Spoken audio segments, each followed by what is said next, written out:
Let's move on to chapter friction on page 127 and 128. Now let us move on to activity 3 is to understand more about effect of smoothness and roughness of surface in friction.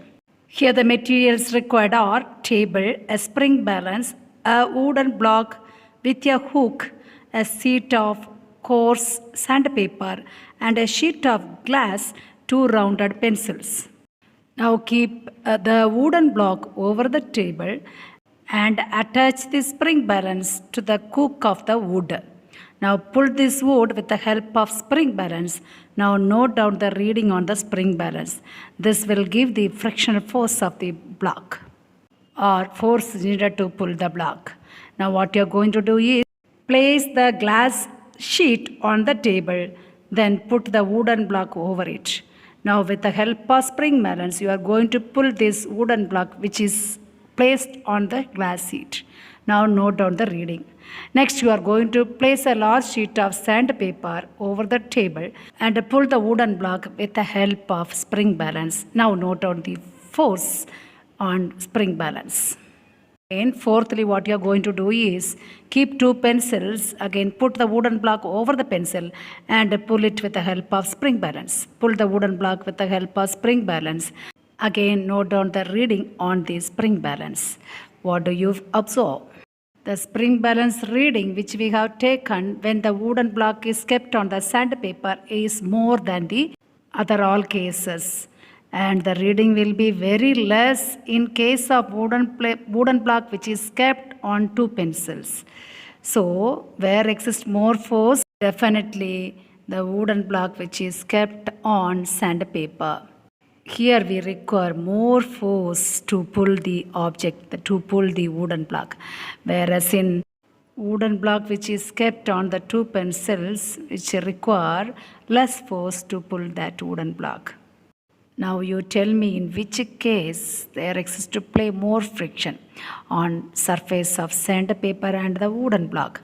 Now let's move on to types of friction. Frictions are 3 types: static, sliding and rolling friction. What is static friction?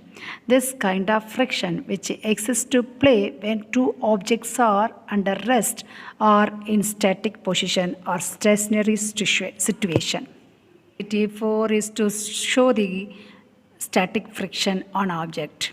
Here you are going to take a rectangular wooden block with a hook and you are going to place this block on the table with the help of spring balance. You are going to pull this wooden block.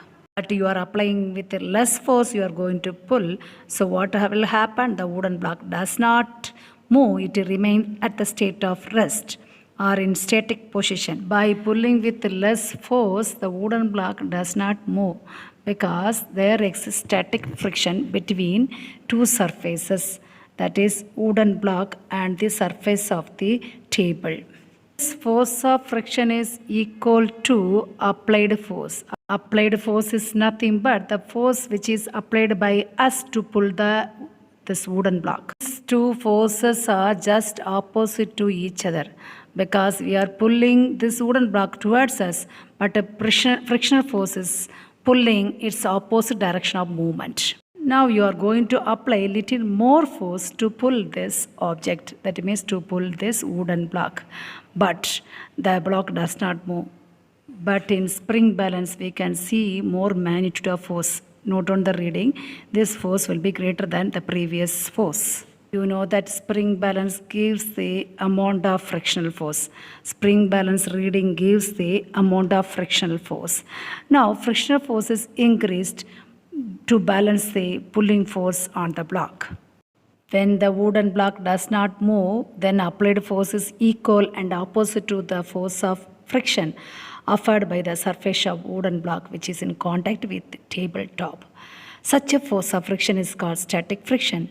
Magnitude of this friction is as much as necessary to prevent the motion of the wooden block. You know that force of friction does not allow an object to move. If the applied force is more than the static friction, then the object can be moved. Finally, what do you understand? What is static friction? Where it exists? When two objects are at a rest, when two objects are on stationary position, there exists frictional force. What kind of frictional force? Static frictional force. The next topic is sliding friction. Now you apply little more force to pull this wooden block. You now note down the reading. This reading shows the force of sliding friction because the objects start moving. This force of friction this magnitude of friction is lesser than static friction. So what is sliding friction?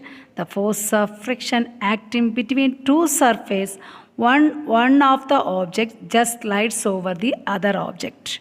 Sliding friction is lesser than the static friction. But one condition, when it moves in the uniform speed, you note out the reading of the spring balance. This will give the force of sliding friction. The next kind of friction is rolling friction. Take the same wooden blocks with the wheels on its lower surface. Now you repeat the same activity, that is, you are going to pull this wooden block with the help of spring balance. Now note out the reading on the spring balance. This reading will be much lesser than sliding and static friction. So you have taken 3 readings on spring balance. One is the wooden block was at rest.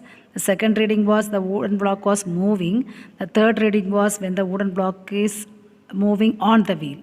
So which one has more force? That is static. Second, sliding. Then thirdly, it is rolling friction. Here you are moving this wooden block under 3 conditions. One condition is this wooden block was at rest. Second condition is wooden block was moving. Third condition is wooden block is moving with the help of rollers. Examples of rolling friction are suitcases and traveling bags with small wheels and roller skates. In case of rolling friction, the contact area between two surfaces is decreased. That is what friction is reduced. Because of this, we can move the object from one place to another very easily.